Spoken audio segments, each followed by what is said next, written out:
The smell of blood still hung in the air, mixed with the sweet perfume of the flowers that the crowd threw on the sand. A drum echoed, then another. The roar of the people grew like a storm, and then silence. Only the wind cut through the Colosseum. Two men looked at each other, sweat dripping, sun-scorching marble, fate waiting. One of them would fall, the other would be crowned as a hero of Rome.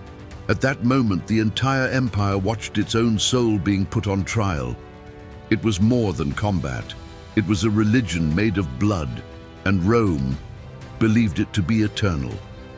The Colosseum, recently opened, shone like a jewel under the sky of the year 80 AD. 100 days of games, 100 days of death and glory. Emperor Titus smiled, surrounded by senators and nobles, as the screams of the crowd vibrated like thunder. Gladiators, men plucked from distant lands, fought not just for survival but for honor. Thracians, Numidians, Gauls, Syrians. Each blow told a story. Each scar was a prayer for lost freedom. The stands pulsated. Slaves brought water and wine. Roman women watched with fascination the strength of warriors, and even philosophers in silence contemplated the paradox.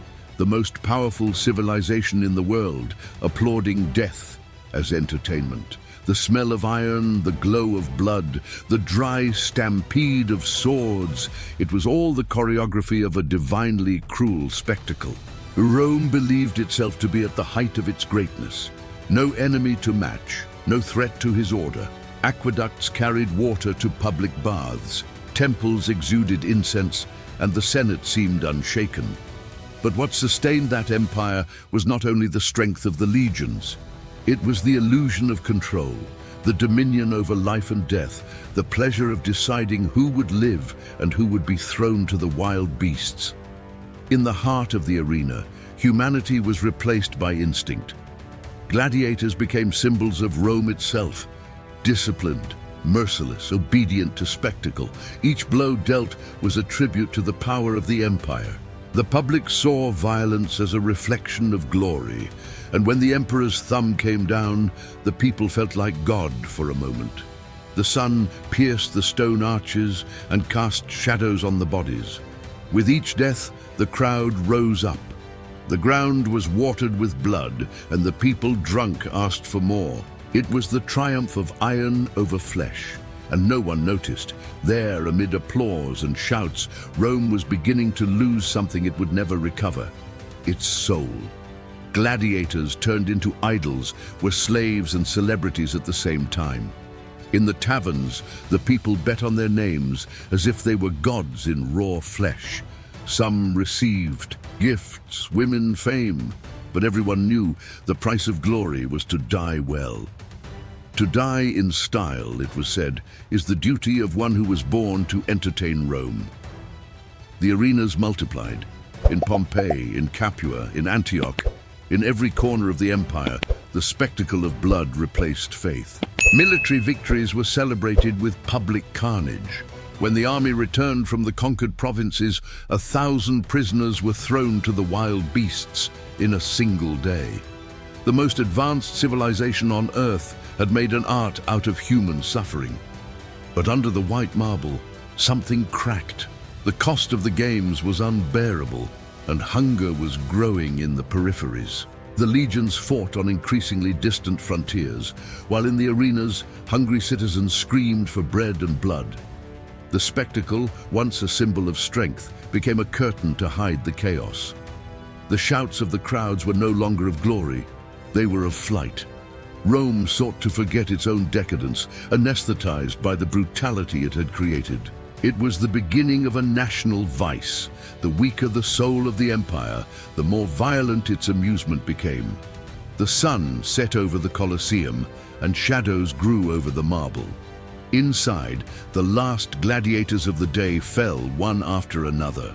The people went away satisfied, but the floor of the arena, covered with dried blood, seemed to murmur an omen. If this story has already made you imagine the weight of glory and the price of power, leave the like and comment. What moment do you think marked the beginning of the fall of Rome? it was the brutality of the games, or the loss of the soul that applauded them. The night wind was beginning to blow over the Colosseum. The torches were extinguished. The silence that remained seemed more frightening than the roar of the crowd, because in the shadows of the stands, the empire, so strong, so invincible, was beginning to crumble from within. And no one, not even the emperor, dared to admit it. Legends said that the gods of Rome required blood, but perhaps it was the other way around. Perhaps it was Rome who sacrificed her own children in the name of a glory that was already beginning to rot. At the top of the stands, Emperor Titus raised the cup as a sign of victory. But when he looked at the arena for a moment, he saw not warriors, but mirrors. Each body that fell reflected the fate of the empire itself. And the Colosseum, the greatest symbol of Roman power, began to hold within itself the secret of its own ruin. The roar of the crowd still echoed in the ancient stones when the empire began to corrupt from within. The year was 192 AD, and Rome was no longer that of Titus and Vespasian. The Colosseum still stood majestic, but its glory had become theater, a shadow of itself. Below, among the dust and dried blood, the young Emperor Commodus was preparing to enter the arena. Dressed as Hercules reborn, he carried a golden club and a smile that did not hide his madness. The crowd was delirious. The emperor, the lord of the world, came down to fight as a gladiator, an unprecedented act of vanity. The gods seemed to laugh at Rome, watching the most powerful man on earth turn into a spectacle. Every blow dealt by Commodus against his prisoners was an open wound in the imperial dignity. When the ruler became part of the show, the empire ceased to be a government and became a circus. The senators hated him, the generals feared him, and the people idolized him. Under the gleam of gold, the throne began to rot. Conspiracies took over the palace. When Commodus was strangled in his chambers on December 31st, 192, Rome breathed a sigh of relief. But the death of the emperor did not bring peace. It brought chaos. Within months, the throne became a prize of war. Generals bought Caesar's title with gold and blood. The corrupted Praetorian Guard sold the empire to the highest bidder. Didio Giuliano came to power as someone who buys a piece at auction. It was the harbinger of collapse. The borders began to shake. In the north, the Germans crossed the Rhine. In the east, the Parthians threatened the provinces. And inside Rome, swords no longer rose for the empire, but against it. The ensuing civil wars devastated the legions. The glory that Rome loved so much began to devour her own children. The smell of gunpowder, the crackling of torches in the burned villages, the echo of hooves on the stone roads. Rome was burning. With each new emperor, the same fate: betrayal, coup, execution. None could rebuild the lost balance. The crowds continued in the arenas, thirsty for distraction. Bread was scarce, but blood was abundant. In the streets, the people repeated the old phrase, panem et circenses, bread and circuses. But now bread was scarce, and the circus desperate. The Colosseum was still full, but the vibration had turned to hysteria. The people shouted not to hear the sound of the collapse. Gladiators still fought, but they no longer represented strength. They represented survival. Many were freedmen, men who had fought for their lives so many times that they forgot why. The audience applauded as if trying to deny decadence. Rome, powerful, was bleeding inside. In 235 AD, an event marked the beginning of what historians would call the crisis of the 3rd century. Emperor Alexander Severus was assassinated by his own soldiers. From then on, the throne became a roulette of blood. More than 20 emperors in just 50 years, some killed in battle, others poisoned, others beheaded by men who, the day before, swore allegiance. Meanwhile, the economy collapsed. Coins were melted down and beaten with less silver. The people starved, and the barbarians drew ever closer. The fields were abandoned, The roads became dangerous, and the legions, once invincible, became desperate bands in search of payment. And yet, the Colosseum did not close its doors. The show went on as if nothing was happening.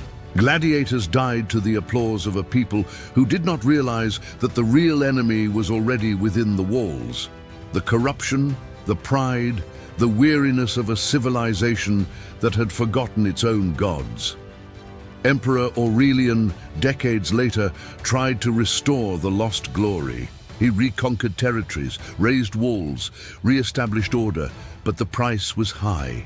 The legions were exhausted. Rome was no longer what it had been. The eternal city trembled under the weight of its own ghosts. If you are feeling the weight of the fall of Rome, leave the like now and comment, what was, for you, the most devastating blow to the heart of the empire? Was it corruption, wars, or the madness of their rulers? In the northern provinces, villages were beginning to disappear. The fire of the barbarian invasions lit up the horizon like dawns of destruction. Temples were plundered, altars broken, and the name of Rome, once synonymous with power, became synonymous with ruin. The generals returned home bringing glory, but also plagues. From the east came diseases that decimated entire armies. From the west, news of betrayals and deserters. The empire looked like a wounded giant, staggering, trying to maintain the appearance of invincibility. And ironically, in the silent nights, the Colosseum still resounded. The people were still applauding. He still shouted the names of gladiators who died for an empire that was already dead in spirit. Every blow struck in the arena was a distant echo of Rome's own history. The struggle between glory and decay, between power and despair. The blood, which had once fueled the passion of the crowd, now flowed like tears through the cracks of the ancient stones. The empire that had built the world was beginning to crumble under the weight of pride itself. The bonfires of the barbarians could already be seen from the top of the walls. It was the year 410 AD, and for the first time in nearly 800 years, Rome was afraid. The wind that blew over the Tiber brought the smell of smoke and the distant sound of Germanic drums. In the streets, people crowded in front of the temples, asking for protection from gods who already seemed to have abandoned the city. And then, the impossible happened. Alaric and his Visigoths entered Rome. The roar of the crowds that once echoed in the Colosseum was replaced by the dry sound of swords crashing against doors and columns. The Senate was plundered, the houses of the nobles burned, and the gold that sustained the empire was carried on the backs of foreigners. The people watched in silence their own destruction. Rome, the heart of the world, was being devoured by those he called barbarians. The Colosseum, witness to centuries of glory and blood, was now a wounded giant. The empty stands creaked in the wind. The extinguished torches left shadows dancing on the arena floor, where the dried blood of the gladiators mingled with the dust of the centuries. The amphitheater, which had once been a symbol of strength, had become a tomb of memories. The show was over, and even so, the people still gathered around the ruins as if waiting for the return of a dead god. They sang, wept, told stories about the golden times, times when Rome ruled the world and the sound of trumpets announced victories, not invasions. In the 5th century, the city seemed aged. The streets were covered with grass, the fountains were dry, the temples were looted. The empire, divided between East and West, was reeling. In the East, Constantinople still shone as a new Rome. In the West, ashes and memories remained. The last emperor, Romulus Augustulus, a young man of only 16, was deposed in 476 AD by Odoacer, king of the Heruli. No army came to his defense, no general marched to save the city. There was no resistance. Rome fell without shouting, because the cry had already been exhausted centuries before in the arenas. The eternal city, which he believed to be indestructible, was reduced to silence. The white marble was now covered with moss, the arches cracked, and the wind that had once carried the cheers of the crowds now brought only the crows. The empire that had dominated the world was conquered not by swords, but by time, and by pride itself. But not everything died.